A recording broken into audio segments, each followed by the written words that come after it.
आवाज है।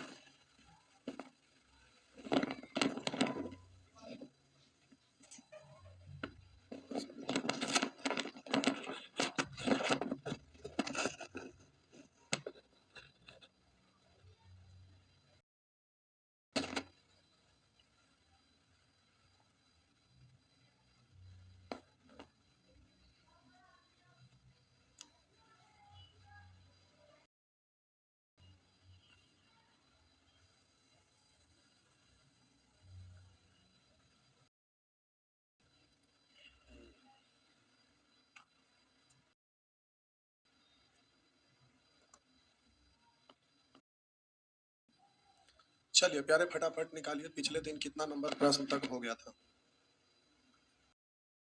आना चाहिए। कितना नंबर तक हो गया था जल्दी से कमेंट में लिखिए।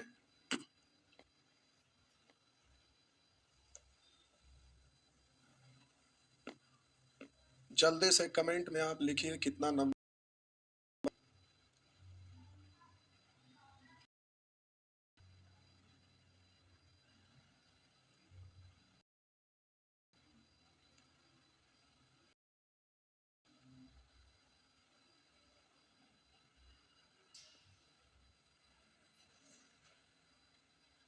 उन्नीस बताना है, आइए।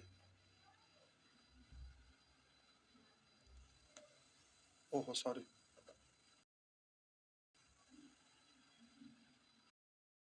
प्यारे आइए,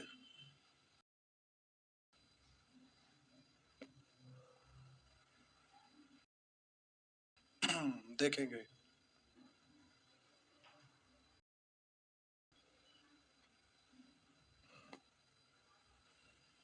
19, ये है प्यारे आपका 19।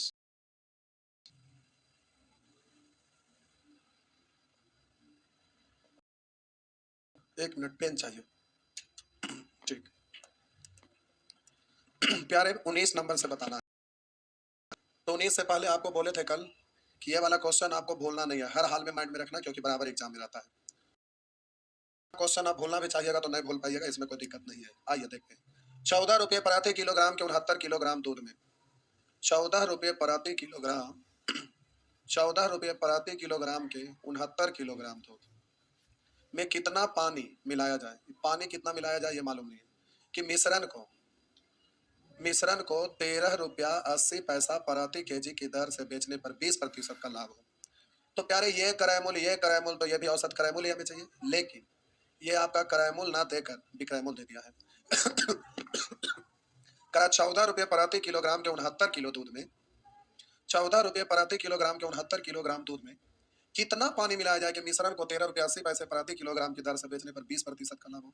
तो हम बोले टोटल आपका दूध है 14 रुपये प्रति किलोग्राम और इसका मात्रा 69 करा, कितना पानी मिलाया जाए। तो पानी प्यारे फ्री वाला मिलाते हैं। आप बोले कि मिश्रण को इतना रुपये प्रति केजी की दर से बेचने पर 20% लाभ हो, तो ये तो विक्रय मूल्य है, ये क्रय मूल्य, तो इसको विक्रय मूल्य में बदलना पड़ेगा। तो प्यारे 20% का मतलब 1/5, यानी क्रय मूल्य है प्यारे 5, तो लाभ है आपका 1, तब विक्रय मूल्य होगा 5 1 6। तो विक्रय मूल्य का तुलना विक्रय मूल्य से क्रय मूल्य निकालिएगा तो क्रय मूल्य से। हम बोले 20% लाभ का मतलब क्रय मूल्य 100 तो लाभ 20, तब विक्रय मूल्य 120। हम बोले 20% लाभ, किसका 20% लाभ? क्रय मूल्य का, तो परसेंट हटाएंगे बटा 100 आ रहा है क्रय मूल्य के बदले, यानी क्रय मूल्य 100 तो लाभ 20, तब विक्रय मूल्य 120। फ्रैक्शन के रूप में अगर बोलिएगा तो प्यारे 20% मतलब 1/5, तो क्रय मूल्य 5 तो लाभ 1, तब विक्रय मूल्य 6।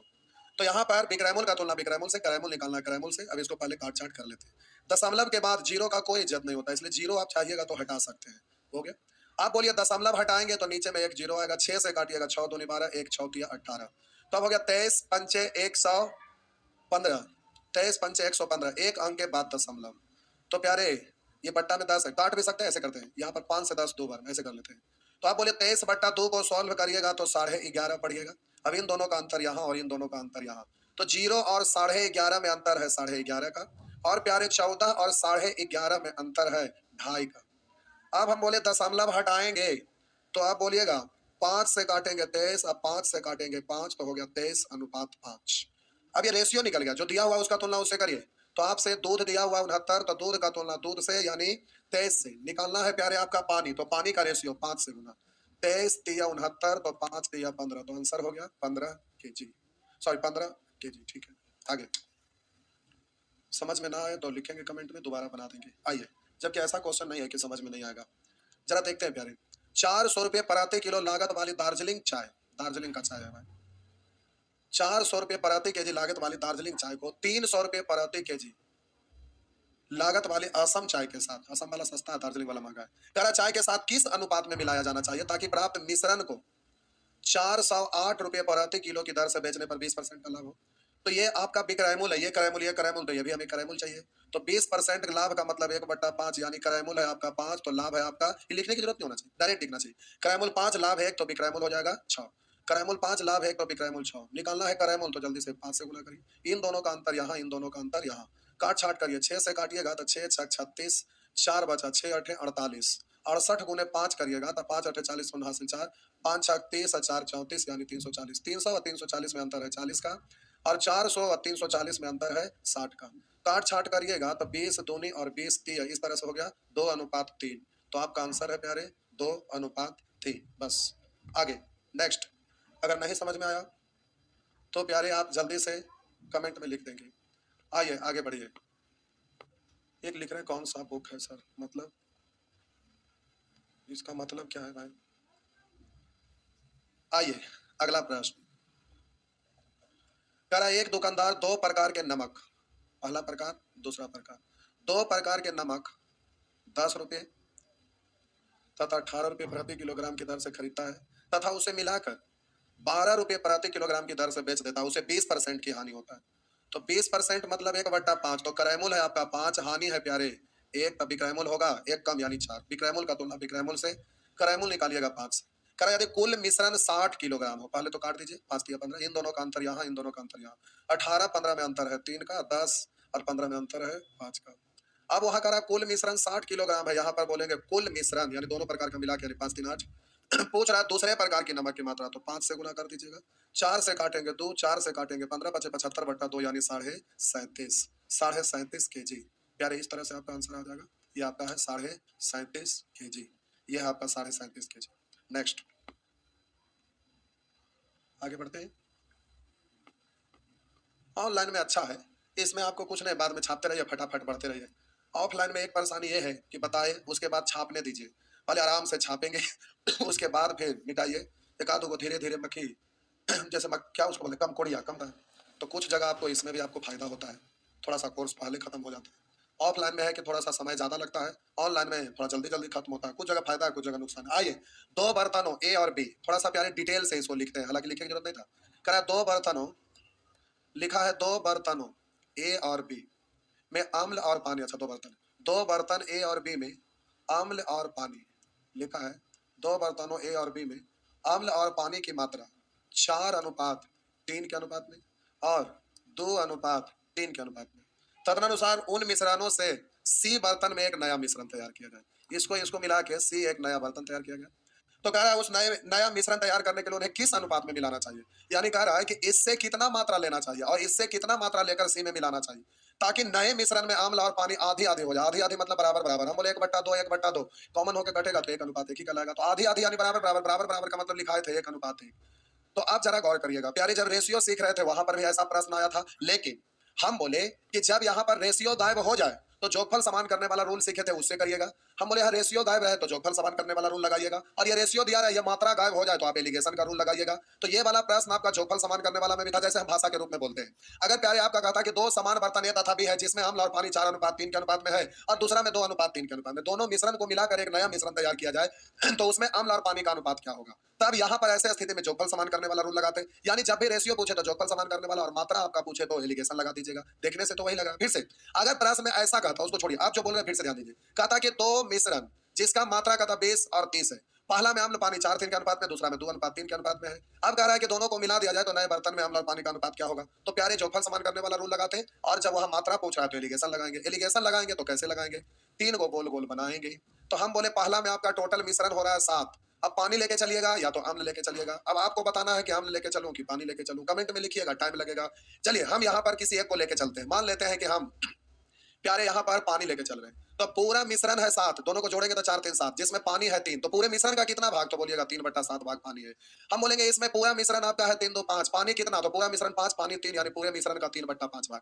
इसमें हम बोलेंगे टोटल मिश्रण है 2, जिसमें पानी है 1, यानी पूरे मिश्रण का 1/2 भाग। अब इन दोनों का अंतर को यहाँ और इन दोनों का अंतर को यहाँ लिख दीजिएगा, तो इस तरह से प्यारे रेशियो प्रकट हो जाएगा। थोड़ा सा जगह बनाते हैं, छोटा कर रहे हैं प्यारे, इस तरह से आप जल्दी से करना चाहेंगे। अब यहाँ पर समस्या यह है कि प्यारे आप लोग सीखे हैं कि नहीं हमें नहीं पता, ये बड़ा कौन छोटा कौन, इसके लिए आपको सिखाया जाता है कि सभी का हर समान कर दीजिएगा या अंश समान कर दीजिएगा। इसमें ढेर सारे नियम। अब आपको ये बड़ा कौन छोटा कौन ही पता चलना चाहिए। तो हम बोले कि ये बड़ा होता तो हम बोले इसमें से ये घटता, अगर ये छोटा होता तो इसमें से ये घटता, तो एक बार ये बड़ा होता है एक बार छोटा होता है। तो हम बोलेंगे बड़ा छोटा पहले पता तो चले कि ये बड़ा कि ये बड़ा कि ये बड़ा है, सबसे बड़ा कौन है। तो बड़ा छोटा के लिए हम सभी का हर डिनोमिनेटर सेम कर देते हैं। आपको समझाने के लिए लिखते हैं, ये क्वेश्चन नंबर सिस्टम में एक बड़ा छोटा अगर आपको करने आता है तो ठीक है, नहीं तो कुछ नहीं पता चलेगा तो कोई टेंशन नहीं लीजिएगा। हम बोले अगर बट्टा में सभी जगह 10, मान लेते हैं 20 रहे, बट्टा में 100 लिख देते हैं। बट्टा में हम बोले सभी जगह 100 है और ऊपर में डिजिट यहाँ 5 लिखे, यहाँ 20 लिखे, यहाँ 125 लिखे, बट्टा में सबका सेम है। तो देखिए जिसका अंश बड़ा वो बड़ा होगा, क्योंकि सॉल्व करेंगे तो 2 अंक के बाद दशमलव देंगे तो 5 पैसा, इसमें 2 अंक के बाद दशमलव देंगे 20 पैसा, इसमें आप 2 अंक के बाद दशमलव देंगे तो 1 रुपया 25 पैसा। बट्टा में सबका सेम है तो जिसका अंश बड़ा वो बड़ा। तो हम बोले उसी तरह से प्यारे यहाँ बट्टा में सबको समान बना दीजिए। तो 2 5 7 का एलसीएम लीजिएगा, 7 5 35 दूनी 70, 70 बनाने के लिए 10 से तो ऊपर भी 10 से, क्योंकि कटेगा तो वैल्यू तो उतना ही रह जाएगा। 70 बनाने के लिए 14 से तो ऊपर भी 14 से, 70 बनाने के लिए 35 से तो ऊपर में भी 35 से, क्योंकि 35 35 कटेगा तो वही रहेगा, 14 14 कटेगा तो वही रहेगा, वैल्यू में कोई परिवर्तन नहीं। बोलिए बट्टा में तो सब जगह सेम ही है ना। तो हम बोले अंतर निकालेंगे यहाँ और अंतर निकालेंगे यहाँ। तो आपको पता होना चाहिए कि जब 2 या 2 से अधिक भिन्न का अगर बट्टा में समान रहता है ना, तो जोड़ना है तो हम बोले एलसीएम तो वही रहेगा, जोड़ दीजिएगा। अगर ये घटाना रहता तो यहाँ घटा देते। तो उसी तरह सबका बट्टा में तो सेम है, तो बट्टा में कुछ लिखिए या ना लिखिए। तो नीचे में प्यारे 35 दूनी 70 है, हम बोले सभी में तो 70 ही है। अब जिसका अंश बड़ा वो बड़ा, तो बोले यहाँ 35 है यहाँ 42 है, तो हम बोले ये इससे छोटा है तो इससे बड़ा होगा, 30 है तो 35 है, तो 30 और 35 में अंतर है 5 का, नीचे तो 70 है। इधर 14 या 42 और 35 में अंतर है 7 का, इससे कट गया तो 7:5 के अनुपात में। अभी आपको कुछ भी नहीं पता चला होगा, कोई बात नहीं, टेंशन मत लीजिए प्यारे। आप इसको जब सीखेंगे बड़ा छोटा तभी आपको पता चलेगा, नहीं पता चला तो इसका और कोई रास्ता नहीं है जब तक हम बड़ा छोटा नहीं सिखाएंगे।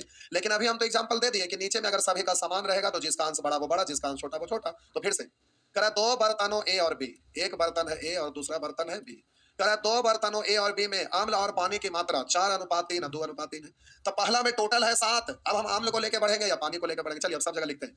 हम बोले सभी में पानी लेके बढ़ते हैं, यहाँ भी पानी यहाँ भी पानी, तो औसत वाला भी पानी लिखिएगा। तो हम बोले बर्तन ए में अम्ल पानी 4 3, तो टोटल हो गया 7, जिसमें पानी है 3, तो पूरे का कितना भाग, तो पूरा को नीचे कितना भाग, तो 3 को ऊपर। अगर अम्ल पूछता तो 4/3, उसमें बोलिए टोटल है 5 तो पानी है 3। और करा है कि उन मिश्रणों से सी बर्तन में एक नया मिश्रण तैयार करने के लिए उसे किस अनुपात में मिलाना चाहिए ताकि नए मिश्रण में अम्ल और पानी की मात्रा आधा आधा आधा आधा मतलब बराबर बराबर। तो टोटल है 2 जिसमें पानी है 1। आप बोले सभी का हार समान कर दीजिए, तभी तो पता चलेगा कि कौन बड़ा है कौन छोटा है। तो हम बोले 2 5 7 का एलसीएम आपका 70 होने के लिए ऊपर नीचे प्यारे 14 से गुना, क्योंकि 14 14 कटेगा तो उतने रहेगा, कोई फर्क नहीं पड़ेगा। 70 होने के लिए प्यारे नीचे नहीं दिख रहा है 35 से, तो ऊपर में भी प्यारे 35 से। और हम बोलिए इसमें 70 होने के लिए 10 से, तो ऊपर में भी 10 से। अब इधर बोलिए 70 70 70 सब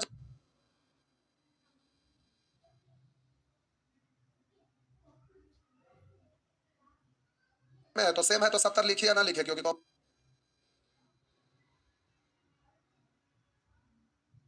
आप बोलिएगा 35 और 42 में अंतर है, 35 और 42 में अंतर है 7 का, इधर बोलिएगा 30 और 35 में अंतर है 5 का, 7:5। तो आंसर हो गया 7:5। आगे आगे आइए, लिखा है चांदी और तांबे की बनी मिश्र धातु में चांदी और तांबा का अनुपात 5:1 है, दूसरी में 7 2 है। धातुओं से कितनी कितनी मात्रा मिला जाए, मात्रा पूछ रहा है कि कुल 5 किलोग्राम हो जाए, उसमें चांदी 80%। अच्छा यहाँ कह रहा है चांदी 80%, तो सभी में चांदी और तांबा का रेशियो था, यहाँ भी चांदी तांबा। हम बोले चांदी 80%, तो बचा जो तांबा होगा तो तांबा 20%, परसेंट से परसेंट 20 84, यानी 4 अनुपात है, चांदी 4 तांबा 1। कह रहा है चांदी और तांबे, लिखा है प्यारे चांदी और तांबा का अनुपात 5 है। अब बात है कि चांदी लेकर आगे बढ़िएगा कि तांबा लेके बढ़िएगा, तो हम तांबा लेके चल रहे हैं क्योंकि उसका डिजिट छोटा है, सभी जगह तांबा का डिजिट छोटा है, कैलकुलेट करने में सुविधा होगा। तो यहाँ टोटल है 6, जिसमें तांबा है 1 यानी 1/6 भाग, टोटल है 9 जिसमें तांबा है 2 यानी 2/9, यहाँ पर टोटल है 5 जिसमें तांबा है 1 भाग। अब सभी बट्टा में समान कर दीजिए, तो 6 9 और 5, तो प्यारे 90 90 होने के लिए 15 से तो ऊपर भी 15 से, 90 होने के लिए 10 से तो ऊपर भी 10 से, 90 होने के लिए 18 से तो ऊपर में भी 18 से। इधर अंतर और इधर अंतर, तो बोलिए 18 और 20 में अंतर है, 2 का बट्टा में 90 लिखिए ना, कॉमन होके कट जाएगा। और इधर 15 और 18 में अंतर है, 3 का 90 लिखिए या ना लिखिए, तो हो गया 2:3। टोटल मात्रा है 5 केजी, टोटल का तुलना टोटल से 3 2 5 निकालना है, उसको गुना। तो अब यहाँ पर कह रहा है इन दोनों में धातुओं से कितनी कितनी मात्रा मिला है जो, तो बारी बारी से गुना करना है, बारी बारी से गुना करना है। तो एक बार 2 से गुना करेंगे 5 दूनी 10, सॉरी कट गया।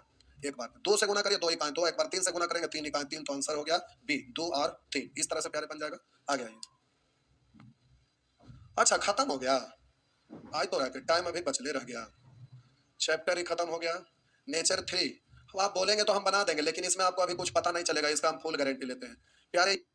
ये आपका 42 से लेकर ये आपका एग्जाम के लिए मोस्ट इंपॉर्टेंट है, बड़ी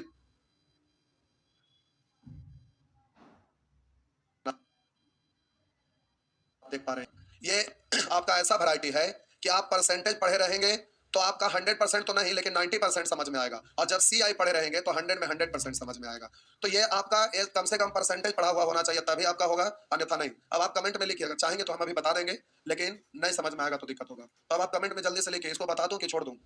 अगर छोड़ दूं तो फिर अगला क्लास कल से, अगर अभी बताने के लिए बोलेंगे तो अभी हम बना देंगे। जल्दी से कमेंट में लिखिए, लेकिन हमारे अनुसार सी आई के बाद ये पढ़ना चाहिए, नहीं तो कम से कम परसेंटेज के बाद पढ़ना चाहिए। जल्दी से कमेंट में लिखिए। प्रिया कुमारी लिख रहे हैं बाबू, अभी नहीं, ठीक है कोई बात नहीं। तो नया चैप्टर के लिए अब अगला क्लास में एज प्रॉब्लम चलेगा।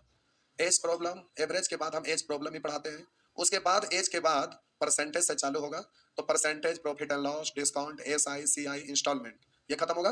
और यही वाला सेक्शन एग्जाम में सबसे ज्यादा पूछा जाता है, कोई भी एग्जाम हो जनरल कंपटीशन से रिलेटेड। इसके बाद फिर अगला सेक्शन में टाइम एंड वर्क और टाइम एंड डिस्टेंस से रिलेटेड आएंगे, जिसमें चार चार चैप्टर है। जैसे टाइम एंड डिस्टेंस पढ़ेंगे तो उसके साथ आपका problem based on train, problem based on boat and stream, फिर उधर रेस, उधर mix proportion, time and work, pipe and टंकी, उसके बाद फिर एक और वर्क एंड बैगेज, ये मिक्स रहता है एक साथ। तो चार चार चैप्टर का ग्रुप में चलेगा। तो अभी यहाँ पर इसको रोक देते हैं, अगला क्लास में एज प्रॉब्लम सीखेंगे। एज अभी नहीं सीख सकते क्योंकि एज वाला जो पेज आपको बताना रहता है, पहला पेज जो आपको बताना रहता है प्यारे, वहाँ कंसेप्ट एज में बहुत ज्यादा लिखना पड़ता है। यहाँ हमें बोर्ड पर लिखना पड़ेगा, वहाँ हमें समझाना पड़ेगा, और एज प्रॉब्लम में उसको लिखने में ही केवल 1 घंटा चला जाता है। तो एज प्रॉब्लम में कम से कम 1.5 घंटा टाइम चाहिए, अगर नहीं कुछ तो कम से कम 1 घंटा भी चाहिए, नहीं तो उसके बिना एज प्रॉब्लम का पहला दिन आपका सक्सेस नहीं हो सकता है। तो चलिए आज बार इतना ही छोड़ देते हैं। Good night.